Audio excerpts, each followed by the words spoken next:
ఓం మహాగణాధిపతయే నమః. ఓం గురుభ్యో నమః. ఓం శ్రీమాత్రే నమః. పరమేశ్వర స్వరూపమైనటువంటి జ్యోతిష, వాస్తు మరియు ఇతర అనేకమైనటువంటి శాస్త్రములను మనకు అందించినటువంటి మహర్షులకి నమస్కారం. హయగ్రీవ హయగ్రీవ హయగ్రీవేతి యోవధేత్ తస్య నిస్సరతే వాణి జన్మకన్యా ప్రవాహవత్. అరుణాం కరుణాతరంగితాక్షీం ధృతపాశాంకుశపుష్పబాణచాపాం మణిమాదిభిరావృతాం మయూకైః అహమిత్యేవ విభావయే భవానీ. శ్రీమాత్రే నమః.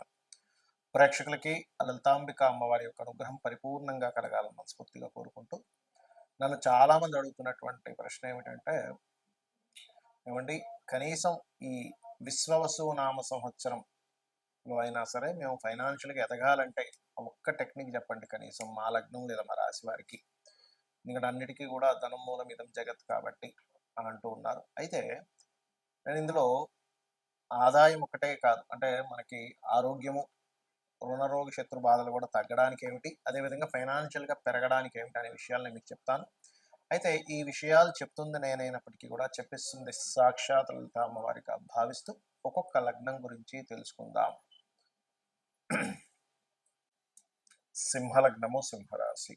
సింహం వారికి యూనిక్నెస్ ఎక్కువ ఉంటుంది. అంటే వాళ్ళు ఏం చేసినా సరే డిఫరెంట్గా వాళ్ళ యొక్క క్రియేటివిటీ కానివ్వండి, వాళ్ళు చేసే పని ఏదైతే ఉంటుందో ఆ పని చాలా ఇన్నోవేటివ్గా చేయాలనేటువంటి తపన ఉండేటువంటి లగ్నం ఈ సింహలగ్నం. అయితే ఈ విశ్వవసు నామ సంవత్సరంలో మీకు ఫైనాన్షియల్గా బాగా గ్రోత్ రావాలి అంటే ముఖ్యంగా మీరు 6వ నెల వరకు కేతు 2లో ఉంటున్నాడు కాబట్టి గణపతిని ఎక్కువగా ఆరాధిస్తూ, అదేవిధంగా కాస్త కేతు గ్రహం దగ్గర దీపారాధన పెడుతూ ఉండండి.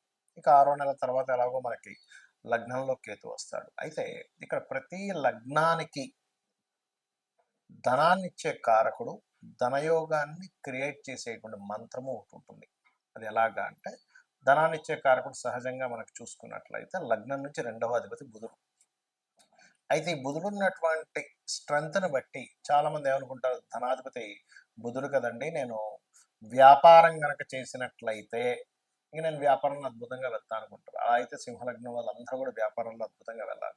మరి ఎక్కడ వస్తుంది ఇక్కడ ఇబ్బంది అంటే, ఆ ధనాధిపతి ఎలా ఉన్నాడు అంటే, చిన్న ఎగ్జాంపుల్ ఎలా అంటే, మన దగ్గర ఒక కారు ఉంది, కారు వేసుకుని నేను తిరుపతి వెళ్ళిపోతాను, ఫైన్. కానీ ఆ కారు ఎలా ఉంది, పాడైపోయి ఉందా, పంచర్ అయిపోయి ఉందా, మంచి కొత్త కారు మంచి ఫ్యూల్ మొత్తం ఫుల్గా ఉందా అనే దాని మీద ఎలా అయితే మనం ఇక్కడ నుంచి తిరుపతి వెళ్ళాలంటే ఒక కారులో జర్నీ చేయాలంటే, ఆ కారులో ఉండేటువంటి ఇంధనము, ఆ కారులో ఉండేటువంటి ఆ కారు ఉండేటువంటి దాని స్టెబిలిటీ, హెల్దీగా ఉందా కారు లేకపోతే పాడైపోయి ఉందా అనే దాని మీద ఎలా ఆధారపడి ఉంటుందో, మీ ధనాధిపతి ఎలా ఉన్నాడు, బుధుడు పాపగ్రహాలతో ఉన్నాడా శుభగ్రహాలతో ఉన్నాడో చూసుకోండి.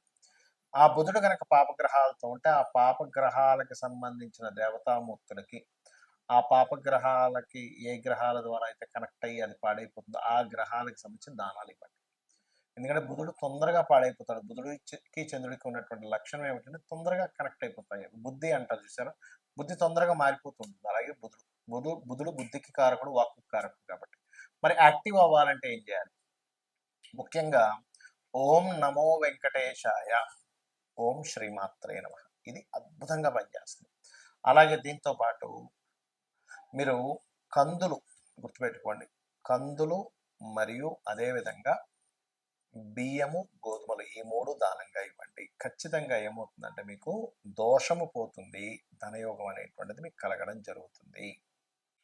వీటితో పాటు చేయవలసినటువంటి కొన్ని విధి విధానాలు ఏమిటి అంటే, మీరు ఓం సంపత్కరీ సమారూఢ సింధుర వ్రజ సేవితాయై నమః, అదేవిధంగా ఓం ధర్మాధ్యక్ష ధనాధ్యక్ష ధన ధాన్య వివర్ధిని అయిన ఈ మంత్రం మోస్ట్ పవర్ఫుల్ ఫైనాన్షియల్ గ్రోత్కి. మీరు అనుకోవచ్చు, ఏమండి మరి నేను ఈ మంత్రాన్ని ఏ పని చేయకుండా, ఏ వ్యాపారం చేయకుండా ఇంట్లో కూర్చొని చేసుకుంటే వస్తుందా? నేను ఒక మాట చెప్తాను. ఈ మంత్రం చేయగానే ఫస్ట్ మీకు ఇంట్లో కూర్చోబుద్ధి కాదు. ఈ మంత్రానికి ఉన్నటువంటి ఎలాంటిదంటే ఎలాంటి పవర్ అంటే, ఇప్పుడు చూడండి, మిమ్మల్ని ఎవరైనా రోషంగా ఒక మాట అన్నారు, నువ్వు ఎందుకు పనికిరావరా అది ఇది అని, కొడుకు ఏం చేస్తాడు, ఇంట్లో నుంచి బయటికి వెళ్ళిపోతాడు. ఫస్ట్ ఇంట్లో అలా సైలెంట్ కూర్చోడు, ఎందుకు ఆ మాటల ద్వారా మీకు ఆ చలనం కలిగింది. లేదా కొంతమంది మీతో ఛాలెంజ్ చేస్తారు, నువ్వు ఈ పని చేయలేవని, ఎందుకు చేయలేదని చెప్పి చేస్తారు. అంటే ఏమిటి, ఒక మాటకి ఒక ఎనర్జీని, ఒక ఉద్రేకం వచ్చేలాగో, ఒక కోపం వచ్చేలాగో, ఒక పట్టుదల వచ్చేలాగా ఎలా ఉంటుందో, కొన్ని అక్షరాలకి అందులో ముఖ్యంగా లలితా సహస్రనామాల్లో చూడ్డానికి నామంలాగా అనిపించేటువంటి దానికి మీ ఆలోచన విధానంలో ఇంట్లో కూర్చొని ఎవరు గుర్తుపెట్టుకోండి. నేనేం చేయాలి? ఏ తపన నేను ఎట్లా ఏ బిజినెస్ చేస్తే బాగుంటుంది? ఏ వ్యాపారం చేస్తే బాగుంటుంది? అనేటువంటి ఒక చక్కటి ఆలోచన మీకు ఇచ్చేలా చేసి రైట్ రూట్‌లోకి వెళ్ళేలాగా చేస్తుంది ఆ మంత్రం. అప్పుడేంటి? సరే నేను పలానా కోర్స్ చేయాలి. ఇవాళ రేపు డిమాండ్ దీనికి ఉంది కాబట్టి చేస్తాననే దాంట్లో వెళ్తుంది. అలాగే మరొక విషయం ఏంటంటే ఎప్పుడు కూడా ఇప్పుడు నేను చెప్పినటువంటి సాధన ఒక ఎత్తైతే మీ పర్సనల్ చార్ట్‌లో ఏ మహాదశ నడుస్తుంది? ఆ మహాదశ ఎటువంటి రూపంలో ధనయోగాన్ని ఇస్తుందనేది మీ పర్సనల్ చార్ట్‌లో చూసుకోవాలి. అదేవిధంగా మీ ధనాధిపతి ఎవరసలు? మేషం నుంచి మీనం వరకు 12 రకాలుగా ఉంటుంది. మేషానికి శుక్రుడైతే మిథున వృషభానికి మన మిథున రాశి అధిపతి అయినటువంటి బుధుడవుతాడు. మిథునానికి చంద్రుడవుతాడు. కర్కాటకానికి రవి అవుతాడు ధనాధిపతి. ఆ ధనాధిపతి ఒకరైతే ఆ ధనాన్ని యాక్టివ్ చేసేవాళ్ళు, డీయాక్టివ్ చేసేవాళ్ళు పర్సనల్ చార్ట్ పరంగా వేరువేరుగా ఉంటాయి. బట్ ఒకటే గుర్తుపెట్టుకోండి. మీరు మీ జాతకం ఎలాగున్నా కూడా నేను ఇందాక చెప్పినటువంటి ఆ 2 మంత్రాలు అద్భుతమైన ఫలితాలు ఇస్తాయి. ఇక రెండో విషయం, మీకు దగ్గరలో గోశాల గనక ఉన్నట్లయితే అందులోని ముఖ్యంగా దేశీవాళీ గోవులు ఉన్నట్లయితే అక్కడికి వెళ్ళి చక్కగా తేనె పూసినటువంటి చపాతీలు, అంటే చపాతీలు ఎక్కడ కూడా నూనెలో వేయకుండా, నూనె పోసి కాల్చకుండా 3 చపాతీలు తీసుకొని దాన్ని చక్కగా భక్తి శ్రద్ధలతో నిజంగా అమ్మవారికి స్వయంగా నా చేత్తో తినిపిస్తున్నాను అనేటువంటి భావనతో గోవు తినిపించండి. తినిపించేటప్పుడు నేను ఇందాక చెప్పినటువంటి మంత్రాన్ని ఓం సంపత్కరీ సమారూఢ సింధుర వ్రజ సేవితాయ నమః. ఇంకొంతమందికి బాగా గొడవలుంటాయి. అంటే సంపాదన అంటేనే అసలు అదో పెద్ద యుద్ధంలాగా అలా ఉంటుంది. అలాంటి వారు చేయవలసింది ఏమిటంటే అది ఎవరికి ఉంటుందంటే సర్వసాధారణంగా కుజుల్లో శని గాని, శనిలో కుజుడు గాని నడిచేటప్పుడు పర్టిక్యులర్‌గా కుజ మహర్దశలు నడుస్తూ కుజ మహర్దశ కుజుడు పాడైనప్పుడు, శని మహర్దశలు నడుస్తూ శని బాగా పాడైనప్పుడు ఏమవుద్దంటే అసలు రోజు గడవడమే ఒక పెద్ద యుద్ధంలా ఉంటుంది. అమ్మో! ఎలాగండి అసలు అయ్య బాబోయ్! ఈ మంత్ రెంట్ ఎట్లా కట్టాలి? ఈ మంత్ ఈఎంఐ ఎలా కట్టాలి? ఈ మంత్ పిల్లలకి ఫీజులు ఎలా కట్టాలి? ఈ మంత్ అసలు రేషన్ తెచ్చుకోవడం ఎలాగా అనేటువంటి ఒక భయంకరమైన సిట్యుయేషన్స్‌లో కొంతమంది ఉంటారు. అలాంటి వారికి అద్భుతమైన మంత్రం ఏంటి అంటే ఓం నవవిద్రుమ బింబశ్రీ న్యక్కారి రతనచ్చదాయై నమః. ఇది అద్భుతంగా పనిచేస్తుంది. కానీ నమ్మకంగా చేయాలి. చాలామంది అంటుంటారు ఏమండి నమ్మకంగా చేయాలి, నమ్మకంగా చేయాలి. ఎందుకు నమ్మకంగా చేయాలి అంటే దానికి కూడా నేను మీకు చెప్తాను ఇప్పుడు సమాధానం. ఏమిటంటే దేవతకు ఉన్నటువంటి లక్షణం ఏమిటంటే మనం నమ్మినప్పుడు అరే నన్ను నమ్మాడు కాబట్టి నేను ఇది చేయాలనేటువంటి ఒక ధర్మం ఉంటుంది దేవతకి. కాబట్టి నమ్మినందుకు నమ్మిన వారికి చేసేటువంటి ధర్మం దేవతకు ఉంటుంది. మనుషులు కూడా నమ్మకపోవచ్చు మనం నమ్మినా వాడు నన్ను నమ్మితే ఏంటి నమ్మకపోతే ఏంటి అనేటువంటి లక్షణాలు కొంతమందికి ఉండొచ్చు. అందరూ అలా ఉంటారని అనట్లేదు. ధర్మంగా ఉండేవారు చూడండి, అయ్యో నన్ను నమ్మారండి నేను ఈ పని చేయాలంటుంటాం. మరి దేవతకి ఎలా ఉంటుంది నమ్మి మనం చేసినందుకు. కాబట్టి నమ్మి మనం చేస్తే ఆ ఫలితం వేరుగా ఉంటుంది.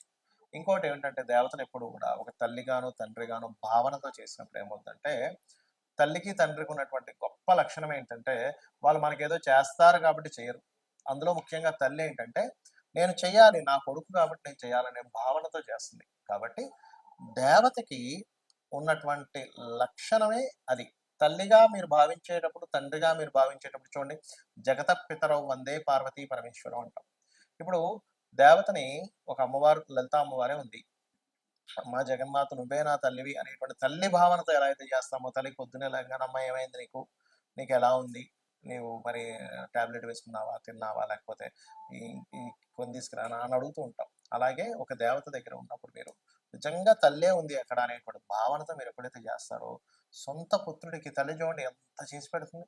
పొద్దున్నే లేచిపోతుంది. వాడి కోసం టిఫిన్ బాక్స్ అంటుంది. లేకపోతే వాడికి ఏదైనా అయితే కంగారు పడిపోతుంది. వాడు ఆలస్యంగా ఇంటికొస్తే అయ్యో! ఇంకా రాలేదేమిటని ఒకటే కంగారు పడిపోతుంది తల్లి.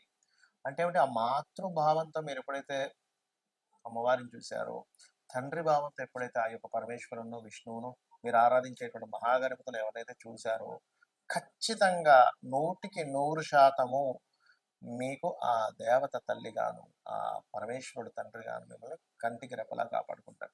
ఇందులో చాలా మందికి ఏమనిపిస్తుందంటే, అయ్యో! ఏమిటండి రోజు పూజలు చేస్తున్నాము. కానీ మాకు ఇలా చిన్న ఈ సంఘటన జరిగింది, ఆ సంఘటన జరిగింది అంటూ ఉంటారు. ఇక్కడేంటంటే పెద్ద సంఘటన జరగాల్సింది అక్కడికి ఆగిపోయింది. ఇంకొంతమంది అయ్యో! ఆయన ఎన్నో పూజలు చేసేవారు. అసలు పుసుక్కున 50 ఏళ్ళకే చనిపోయారు అంటుంటారు. అంటే ఏమిటి? ఇంక ఈ లోకంతో నీకు సంబంధం లేదు. నా లోకాలకు వచ్చి ఆయన తీసుకెళ్ళిపోతాడు. అది మనకు తెలీదు. మనకు ఉండేటువంటి బుద్ధికి మన అజ్ఞానానికి అర్థం కాదది. అర్థం కాక అయ్యో! పూజలు చేయని వాళ్ళేమో ఓ 80 సంవత్సరాలు బతికారు. చేసే వ్యక్తి ఏమో 60 సంవత్సరాలు బతికారు అని ఏవేవో పిచ్చి లెక్కలేసుకొని ఉంటాం. మనకు తెలీదు. ఒక జీవుడు జన్మించాడంటే ఆ యొక్క జీవుడు ఆ పర్టిక్యులర్ కర్మ అనుభవించడానికి, ఆ పర్టిక్యులర్ పని కోసం భూమి మీదకొస్తాడు. అది అయిపోగానే ఆ జీవుడు ఇంకో లోకాలకో, ఇంకో దేహంలోకి వెళ్ళిపోతారు. అది సంబంధం లేదు. కాబట్టి ఇటువంటి విషయాలు మీరు శాస్త్ర సంబంధంగా చాలా విషయాలు చర్చించగా తెలుస్తూ ఉంటాయి. కాబట్టి మీకు ధనయోగం పరిపూర్ణంగా ఈ విశ్వావసు నామ సంవత్సరంలో కలగాలని మనస్ఫూర్తిగా కోరుకుంటూ శ్రీమాత్రే నమః.